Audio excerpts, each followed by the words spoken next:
So this year I learned something new. It's always good to share those new things. I never understood Purim Mishulash. I didn't understand how it was 3 days. I remember it was in 1981.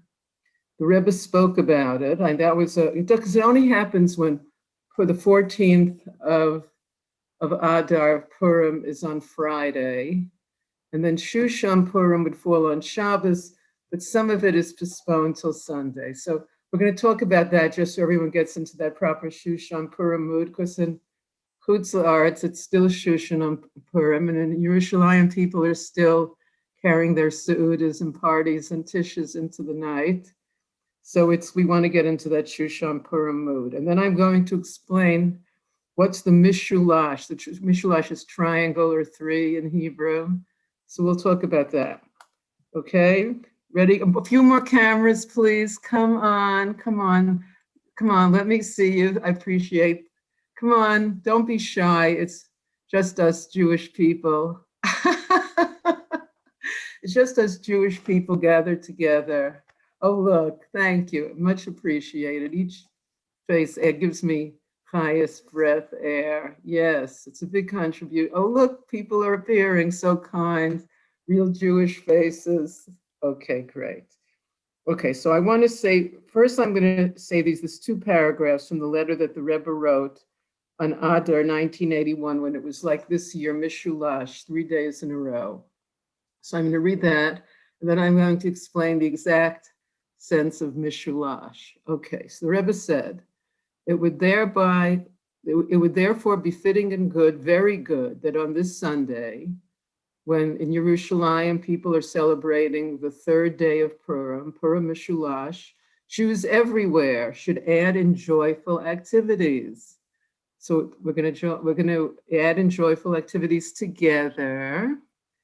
And let me continue. And there's a colon there, and it says words of Torah which gladden the heart. We're going to try for those. Gladdening other Jews with a feeling of love. Okay, put your cameras on so you can gladden me with a feeling of love, and I'll gladden you. We're going to gladden each other with a feeling of love.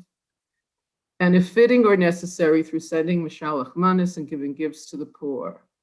And through this all, to further unite with Yerushalayim, to which we turn daily during the course of every prayer, quote, and they will pray to Hashem by way of the city that you choose, and that's Yerushalayim, chosen and given to each and every Jew forever, an eternal inheritance. And this is the Rebbe's letter to the public letter for Purim that year, 1981, which I remember was Mishulash. So let's talk about how it's Mishulash, because it's harder to understand if you're not in Yerushalayim, if you're not a dweller in Yerushalayim. Okay, so Friday, when people who weren't in Yerushalayim, Thursday night and Friday, we read the Megillah. Right. Now, normally in Yerushalayim, you read the Megillah on the 15th, on Shushan Purim. So they did it a day earlier, because it says right in the beginning of Gemara Megillah that the Megillah can be read in Adar from the 11th to the 15th, but not after the 15th. So they couldn't read it today, which is the 16th. Today is Sunday. So they read the Megillah on Friday, Thursday night and Friday, the way the rest of the world did. And they also gave gifts to the poor, Matanes Levyonim, on Thursday night, Friday, because there was reason that the poor people would come to the Megillah readings hoping to get some needed cash. So they did those 2 things. Okay, and that was for us, plain old people. That was Purim. We also on Friday had our Seuda, and we sent Shalach Manas to our friends, and we got in everything on Purim. And we said Al Hanisim, don't forget that, in the benching and in the davening. So then it's the 5th Shabbos, Shushan Purim in Yerushalayim. They couldn't have the feast like they usually do, because you're not supposed to mix 2 feasts. So we have the feast of Shabbos. So the feast of Purim is pushed off till today, to Sunday. But they said Al Hanisim in the davening and in the benching, and they took out 2 Torahs for the Torah reading. Now that's exciting. Then today on Sunday, they in Yerushalayim, and in walled cities from the time of Yehoshua ben Nun, they sent shalach manas to their friends and had a big seudah, and these seudas are still going on in Yerushalayim right now as we speak. And for people in Chutz La'aretz, it's still Shushan Purim. So we want to spread joy and love to one and all. Let's make another l'chaim here. Get your bottle of wine, l'chaim, l'chaim. Okay, so again, since Yerushalayim is our internal Yerusha, our inheritance, and we daven towards Yerushalayim wherever we find ourselves, we who might not be in Yerushalayim at this moment are celebrating with the people in Yerushalayim, right? Right. Okay, so I want to share a class that the Rebbe Farbrengen, 1963. I was just a young lass at that time, but I wasn't at the Farbrengen. I didn't know about Purim, but Baruch Hashem, now I do. So this is a Farbrengen. This is from that. These were really great Farbrengens, they say, in the 50s and 60s. The Purim, they're always really great Purim Farbrengens with the Rebbe. But okay, here's this one. Okay, let's just have a little review of the storyline. When Mordechai hears about Haman's decree against the Jewish people, he sends a message to Esther and tells her to go and speak to Achashverosh, her husband. Esther refuses. She says, if I go without permission, Achashverosh could kill me. And the statistics are not in my favor because he hasn't called me in a month. And unless he stretches out his golden scepter towards me, he'll kill me. So what does Mordechai answer her? Mordechai sends a message with the messenger. Don't think on the day of genocide you will escape. Don't say to yourself, I'm going to live regardless. Mordechai says, don't think you'll be saved on the day of judgment. If you're silent now, the Jews will be saved regardless, but you and the house of your father will be lost. And then there's this famous line. He says, Mi yodea im le'es kazos. Who knows? But for this time you became queen. So mi yodea, we're going to come back to those words. It means who knows. It's a common expression. Who knows? Mi yodea. And this is what Mordechai says to Esther, Mi yodea. Right? Who knows? Im le'es kazos. Who knows? But for this time you became queen. Ibn Ezra says, who knows if you became queen just for this moment, that through you, the Jewish people will be saved. And if this moment comes and you're not fulfilling why you became the queen, why you became the Malka, why you reached Malchus, just, you're missing out. Okay. So Esther is inspired by this Mi yodea. You will speak about why, because you wouldn't think Mi yodea, who knows, is really what you would say to inspire someone. But Esther is inspired and suddenly takes charge and gives advice. She's going to go along with it, and she says, go gather all the Jews and fast for 3 days and 3 nights, and I'll also fast, and then I'll go. And she does, Mordecai asks her to go, and she does much more than finally agree to go, but she actually gives advice on how the situation will come to fruition. Okay. So if you want to motivate someone to do something, would you say, it's going to happen anyway? That doesn't seem like it would be the way. Another question, Esther is arguing against risking her life. Mordecai tells her to risk her life. Now, to ask someone to risk their life, you have to be convinced about the possibility of success of the mission. It has to be some possibility of success, but Mordechai says, Mi yodea, who knows? Maybe yes, maybe no. So Mordechai, he's the leader of the Jewish people at this time. He's the head of the Sanhedrin. And Mordechai says, Mi yodea. So Esther says, if you're not sure, I'm certainly not sure. Maybe I shouldn't risk my life. So the question is, why should Mordechai say, Mi yodea? Why? And if Mordechai is not convinced, how does he convince Esther? So these are the questions the Rebbe answered that we're going to talk about at this Purim Farbrengen, 1963. And the Rebbe answers this in an original way, an original way, an interesting way that really we can relate to. Okay, here we go. Background information. So there's a question about mitzvahs. Should you try to understand them rationally or not? It's a big question, a debate among the sages. Should we try to understand the mitzvahs rationally? Some, like Sadia Gaon, says it's futile to look for reasons. Others, like the Rambam, says wherever you can find a reason, find it. The Rambam says try to rationalize why. But Sadia Gaon says if you speculate, maybe you're right, but maybe you're wrong. So there's a big argument among the sages. Should we try to figure out logically the reasons for the mitzvahs? And again, Sadia Gaon says it's a pointless question. Why speculate? It's like asking, why did Hashem create the world? Okay, because that's also, should you ask that? Why was the world created? Some say yes, we should ask that question. Some say no. Or here's another question. Should we try to figure out our unique shlichus, our unique mission in life? There are some common denominators for all of us. Be a good person.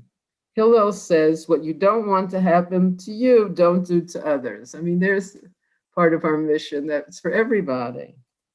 But in addition to the common denominator, which binds all of us Jewish people together, each person, each one of us is different, and each one of us has an individual mission, an individual shlichus.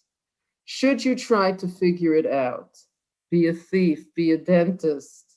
Some sages say, find out what you're good in, and what is your unique mission? Or perhaps your mission, our shlichus, is something we'll never really figure out. It's like the mystery of creation. It's beyond our comprehension. Our mission in life can transcend our understanding of who we are, which is such an interesting idea. Our mission in life can transcend our understanding of who we are.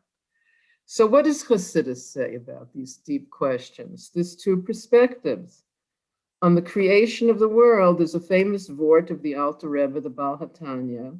Why was the world created? And the Alter Rebbe answers, it says in Midrash, Nisava HaKadosh Baruch Hu lios lo dira b'tachtonim. Hashem had a taiva, Hashem had a desire to have a dwelling place in the lowest possible world. That's our world, that's our world. Hashem had a taiva to have a dwelling place in our world. He had a taiva to have a home in the lowest level of reality.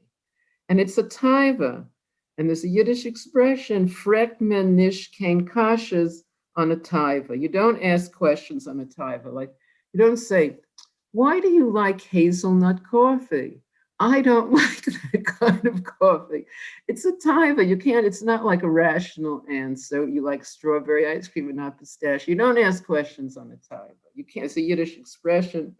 It must be true. The Rebbe Rashab, the fifth Lubavitch Rebbe, wrote a book in Tuf Reish Samach Vav in 1906, based on this line, 500 pages on Esava HaKadosh Baruch Hu, Lios Lo Dir B'Tachtonim, that Hashem had a desire to have a dwelling place in the lowest possible world. The Alter Rebbe says the reason itself is a creation. Reason is a creation of Hashem. It's futile to ask why. When we ask why, we're assuming that life fits into a logical formula. And we've all seen people like knock their head against the wall. Something happens. Why? It's not a why question. It transcends logic, right? So many things in our life transcend logic. There's no logical explanation why we were born into the family we were born into and why all the events of our life happened. So when we ask why, we're assuming that life fits into a logical formula, but creation, Hashem, is beyond logic. Logic is a creation. I think that's a very important idea to understand. So when we ask why Hashem did something, created something, we're assuming there's a logical formula that Hashem fits into. But logic is a creation. This is what the Alter Rebbe is saying, and I think this is something we really have to understand, because it saves all that so hard banging our heads against the wall. We could say, we could save a lot of time not saying why, because it transcends logic. Now that's a cool thing to know. When you ask why Hashem created something, okay, again, this logical formula. But in other places in Hasidus, you will see discussions of why the world was created. And it's the same with mitzvahs. But even in mishpatim, which are logical mitzvahs, they have reasons. We have to do them because Hashem said so. We're never doing them. We're not doing the mitzvahs because it makes sense to us. We do the mitzvahs because Hashem commanded us to do the mitzvahs. Keep that in mind. Okay, so let's make another l'chaim here. L'chaim shushan purim, l'chaim, spreading joy and love. Yummy. Okay, so Hasidus believes it's not a contradiction. Everything begins in ratzon, will. Ratzon is beyond logic, beyond reason. I mean, that's kind of, first grade midos and spheros. So in Keser, which is above wisdom, the crown is amuna, pleasure, and ratzon. Faith, pleasure, and will. Will transcends logic. Will transcends the intellect, right? So ratzon is beyond reason. In many things, Hashem took his ratzon and enclosed it in logic. With certain things there are things we can understand. For Hashem took his ratzon in certain areas and enclosed his ratzon in logic. So with logic, you can capture some significance, but not the full significance, because ratzon transcends reason. So some things we understand. Some of the mitzvahs we can understand. It makes sense. We can understand because some of the ratzon is enclosed in reason. And the same is true in our journey in life. Some parts are logical, right? If someone has a chush in speaking, in writing, in painting, use your talent, right? That's logical. If we have a talent, let's use it. That is quite logical. Other elements relate to a part of the soul higher than logic, right? We have a part of our soul that transcends logic. And that part of the soul can take us to places and give us a shlichus, give us missions that our mind might not see our connection with them. In other words, again, there are parts of our soul that are deeper or higher than logic, and that part of our soul can take us to places and give us a mission, a shlichus, that our mind might not see our connection with them. It transcends. How did I have that mission? How do I have this mission? Wow, hard to understand. Now, we can identify with this. There's so many things in our life. Why is this my mission? Why did I have this experience? How is this my mission in life? So in the Alter Rebbe in Ageres HaKodesh in Tanya, in letter 7, Siman 7, he says a famous line, and once I learned it in Tanya, it's in the davening every morning in Shacharis, before Shacharis, Ashreinu Matov Chalkenu, Umanayim Gorelenu, right? It's a famous song, various ways of singing it. Ashreinu, how happy is our life, how happy we are, Matov Chalkenu, how good is our chelik, our part, Umanayim Gorelenu. Now, here's the part that's really, because Goral, as you know, the name of the holiday is Purim, and the Megillah tells us that this is the Persian word for Goral. Okay, and we say in the davening, and we could sing it even every morning, Umanayim Gorelenu. How good is our part, how sweet is our lot, our Goral, how beautiful is our inheritance. So let's talk about this Goral. What is a Goral? What is a lottery? You put two names in a hat and you pick one out. If you believe in Hashgacha Pratis, It's not random. It's hashgacha pratis, basic teaching of the Baal Shem Tov. But it's not that one is better than the other, because then you wouldn't need a goral. You could just send the better person. Both are equal, but you're chosen. You're the one who's chosen for this mission in the goral. Your name is picked from the hat. But both are equal. If they weren't both equal, someone can just pick the better one. So your soul is connected to it, not in a logical way, but from a deeper way. This is our goral in life, our lot in life.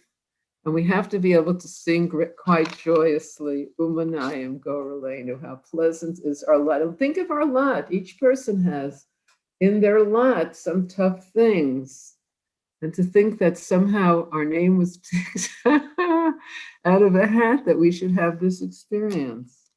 Okay, so to say how sweet is my gorel is a chiddush, because sometimes we may not like our gorel. Why me?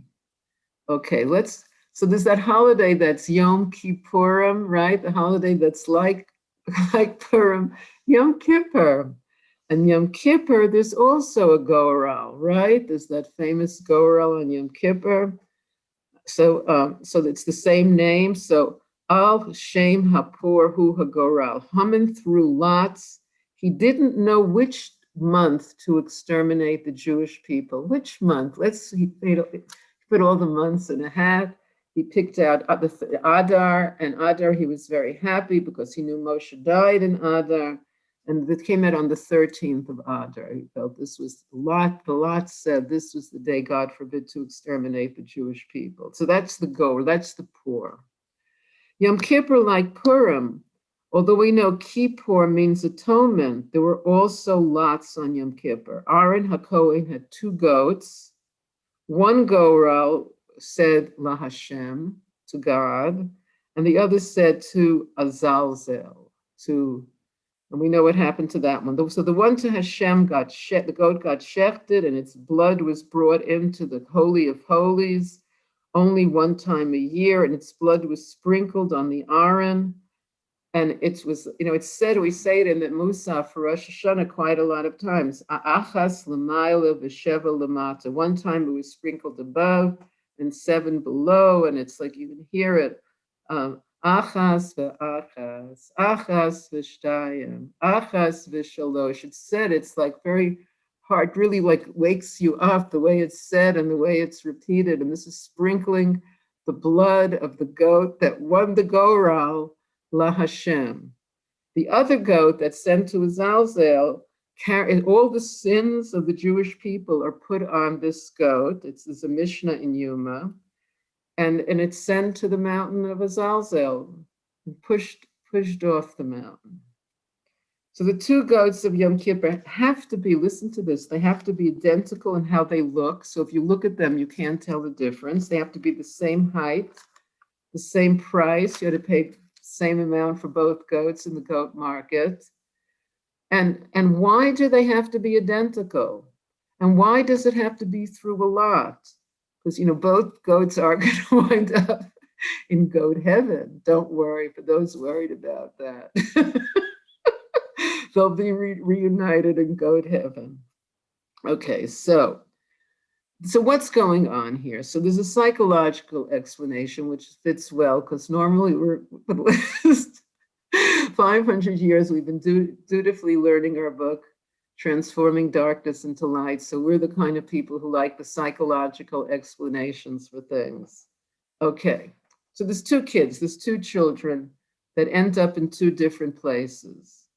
One child winds up in the Holy of Holies, and one child is an outcast and feels like he's going to be thrown off the mountain and broken into pieces. Why? So there's secular answers to these questions. They went through different systems of education. Their parents were different. Maybe one was functional and one set was functional and one set was dysfunctional.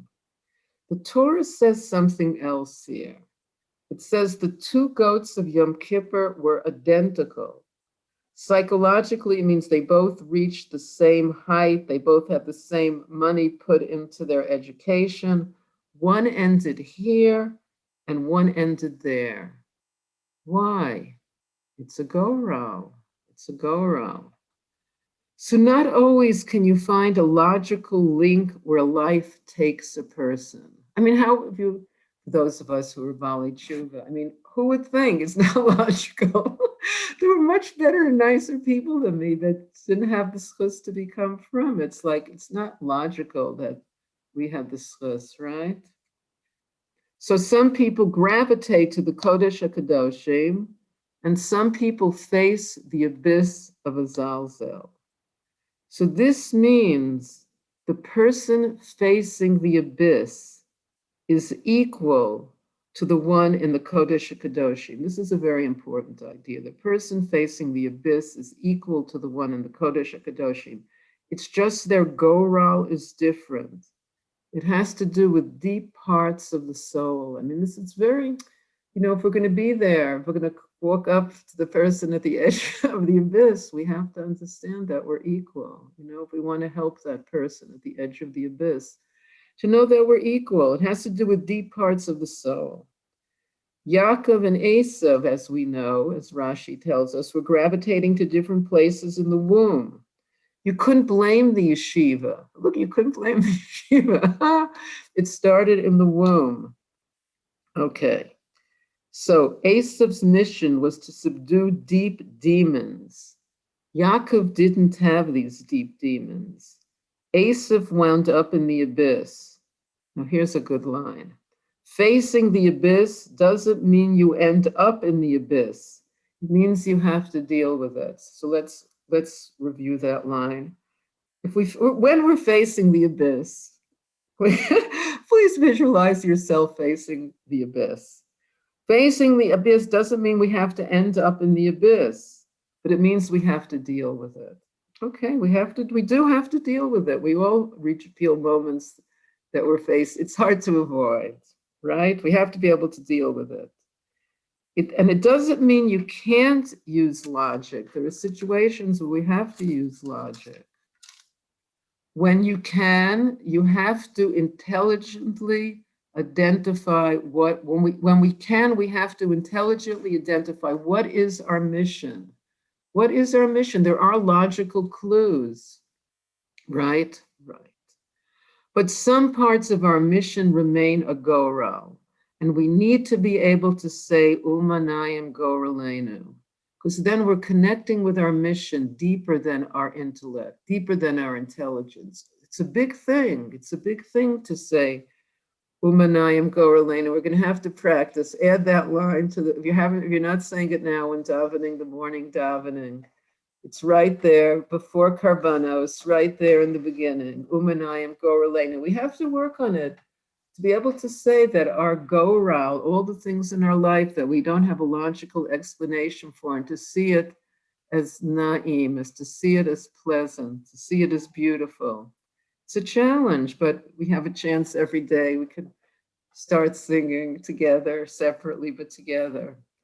Okay, I think we need to make another l'chaim on that. L'chaim, l'chaim. Yum, yum. Yes, we need a higher level of something. There's a dog howling outside my window. I don't know if you're able to. It's a Fabringen. You can hear that dog howling. They're having a Fabringen of dogs. They also want to say Umanayim Goralenu. Okay. So as back to Esther and Mordechai, now that we have all of this background information, back to Esther and Mordechai. Mordechai is persuading Esther, don't think you'll be saved, your Jewish identity will come out. I'm not here to tell you how great you are. I'm not here to tell you without you the Jewish people won't be saved. I mean, this is really an amazing thing that he's saying.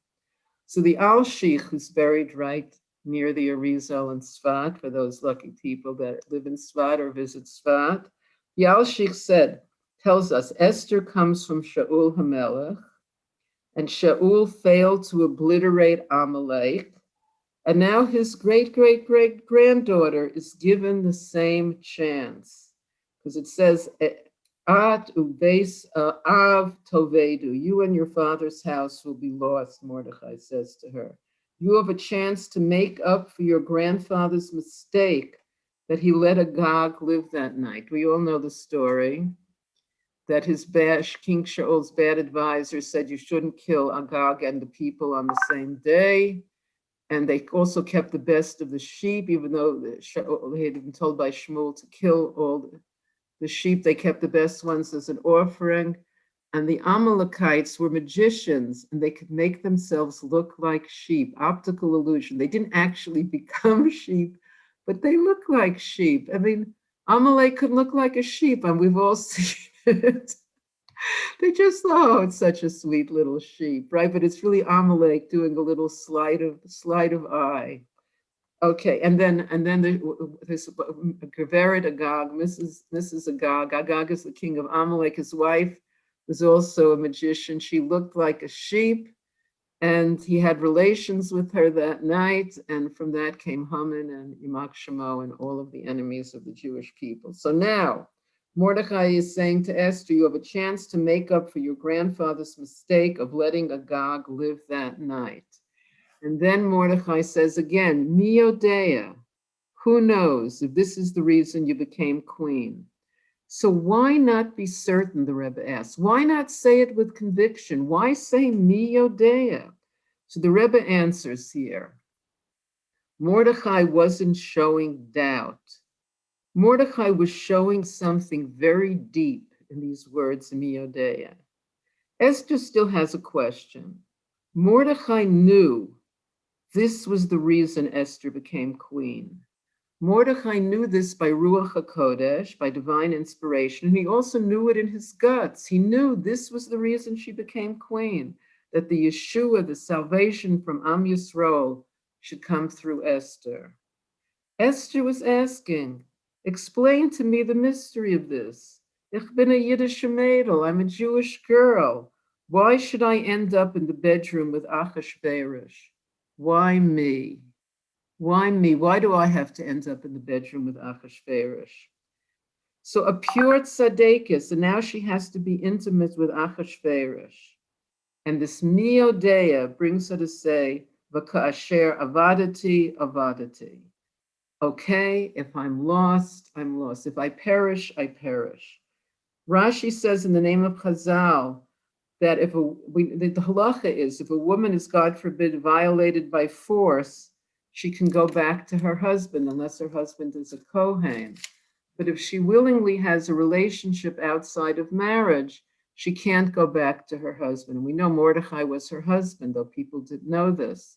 So till this time, it was by force. Achashverosh would have killed her.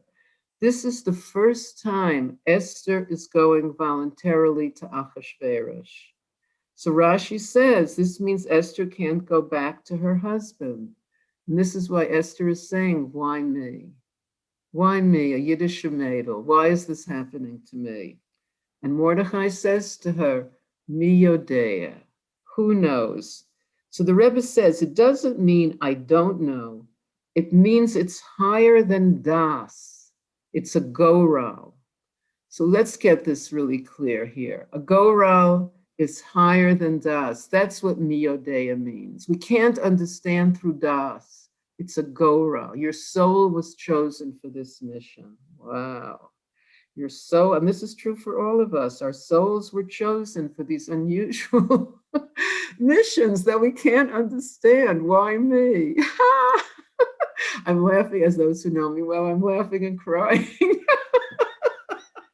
at the same time, like we learned from Rabbi Elazar, the son of Rabbi Shimon, who was recently in this week's Tanya Chitas, actually, crying on one side of the heart and laughing on the other. Why me? Okay, so again, the Rebbe says it doesn't mean I don't know, Mi Yodea. It means it's higher than das. This is a goral. While someone winds up in a particular place is higher than logic. Why did the Yeshua, the salvation to Am Yisrael, have to come this way? One ends up here and one ends up there. So when Esther heard this, it brought out a conviction higher than seichel, and she was willing to go to the king. She understood this was her goral that transcended all logic, that the salvation of the Jewish people could come through her. And to access this, we can't be logical. This mission is beyond logic. I'm laughing and crying. I really am. I hope you believe me. I'm not just saying that to be popular. Yes, I mean, this isn't our mission, a mission in life. I mean, it's just what's going on. You know, we can't access it through logic. It's like, why me? Mio Dea. Okay. This mission is beyond logic. The mission that belongs to the super rational aspects of our soul.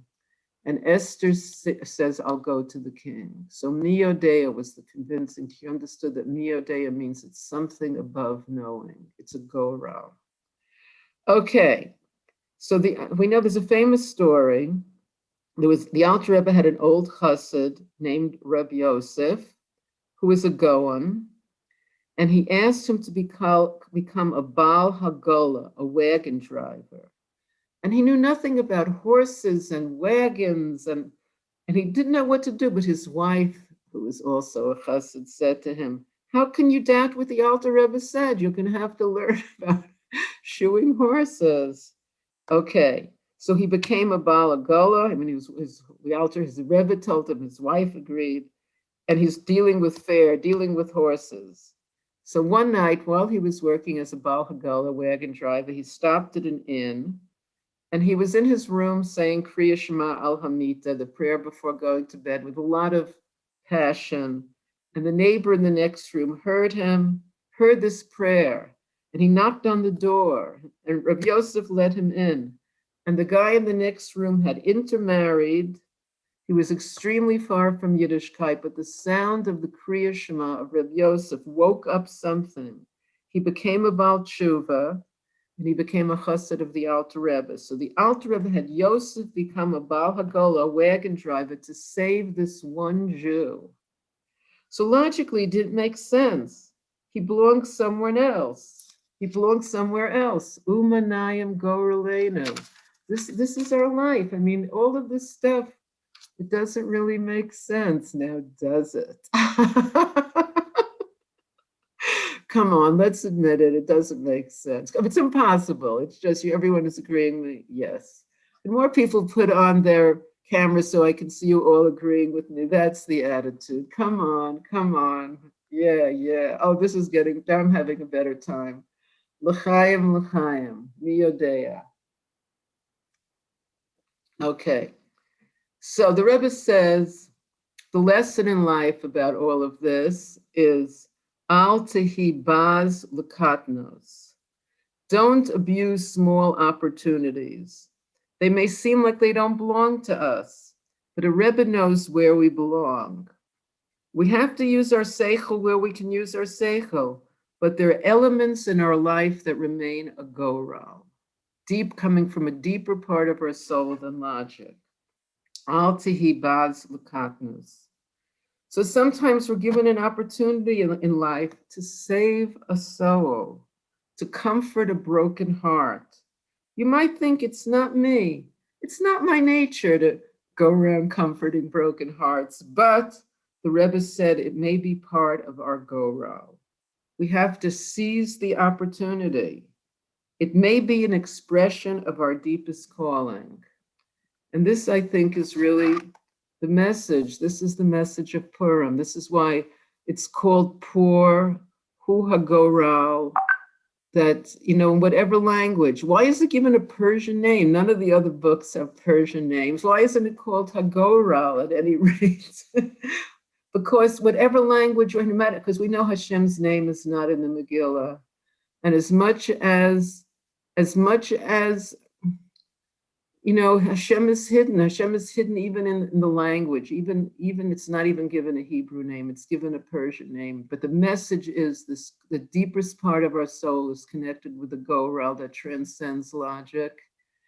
And we all should have, a really great Purim. These last, depending on where we are, the people in Yerushalayim are still feasting, celebrating Shushan Purim. It's Shushan Purim for the people listening from Chutz La'aretz, and we can all keep on celebrating.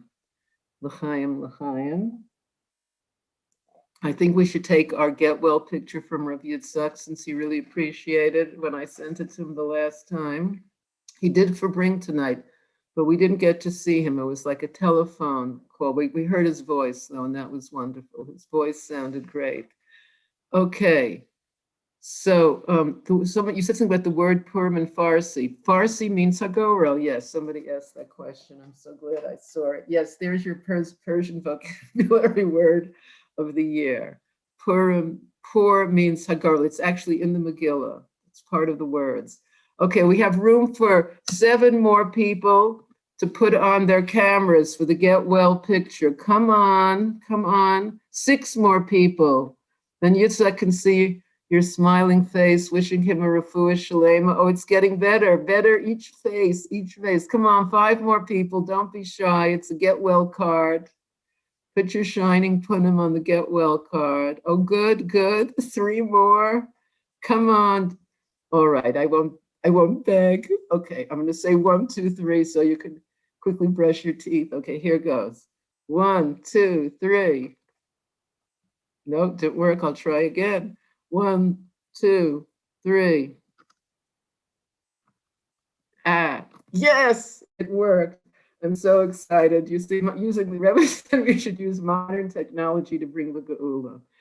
So I want to thank everyone so much. It's so really beautiful to see everybody. I love you all. It's really special that we got together. Next week, we're going to continue our studies. I'm going to ask Rabbi Yitzchak what we should learn next. Now that we've been learning this book for 500 years, we actually are getting close. We only have a couple of more short chapters to go. So as soon as I know, I'll let you know, but we'll continue learning next week. So it should be a wonderful week where we embrace, where we can say Umanayim Gorelenu joyfully together. L'chaim, l'chaim.